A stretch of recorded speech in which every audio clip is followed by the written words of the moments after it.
मैं समंदरों का मिजाज हूँ, अभी उस नदी को पता नहीं, सभी मुझसे आके लिपट गईं, मैं किसी से जाके मिला नहीं। मैं जब आया था तो पूरे हाथी हाथी थे स्टेज पर, यानी वसीम बरेलवी साहब और मखमूर सईदी साहब, बेकल उत्साही साहब, कृष्णबिहारी नूर साहब और वसीम बरेलवी साहब, राहत इंदौरी साहब। तो मैंने किसी भी शख्स के संग 3 से कम मुशायरे नहीं पढ़े, इंक्लूडिंग कतील सफाई पाकिस्तान के, क्योंकि जैसा आपने बताया मैंने 4 इंडो पाक मुशायरे पढ़े। जो गज़लें हैं वो मुशायरा केंद्रित हो चुकी।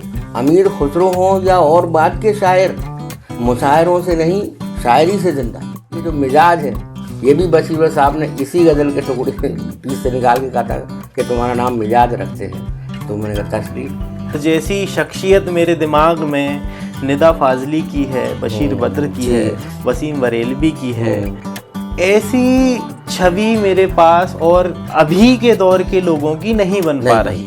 सबसे पहले मुझे साहिल लुधियानवी पसंद है, बाद में बशीर बद्र जी आए, वो तो ऐसे आए कि फिर हमारे ही हो गए।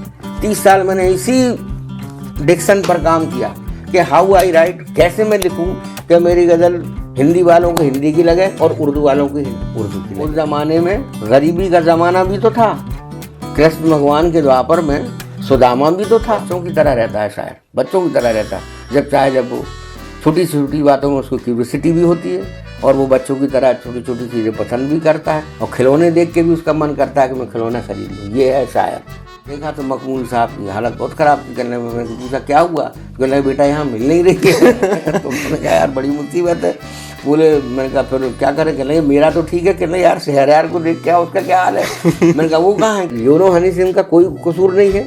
तो आपने जिस हे दृष्टि से उसको देखा बेचारे को, मैं नहीं देखता। आपकी चॉइस है कि आप रामायण देखना चाहते हैं या आप ये हनी सिंह सुनना चाहते हैं। जो हिंदी काव्य की विधाएं थी, दोहा, सोठा, चौपाई, ये हमें नहीं मिलती हैं। याद आ रही है तो याद ही लिखना पड़ेगा। तत्सम शब्द है स्मृति, स्मृति आ रही है, स्मृति नहीं आती मुझे।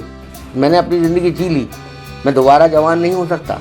ऋतिक नागर के इस चैनल पर आपका स्वागत है।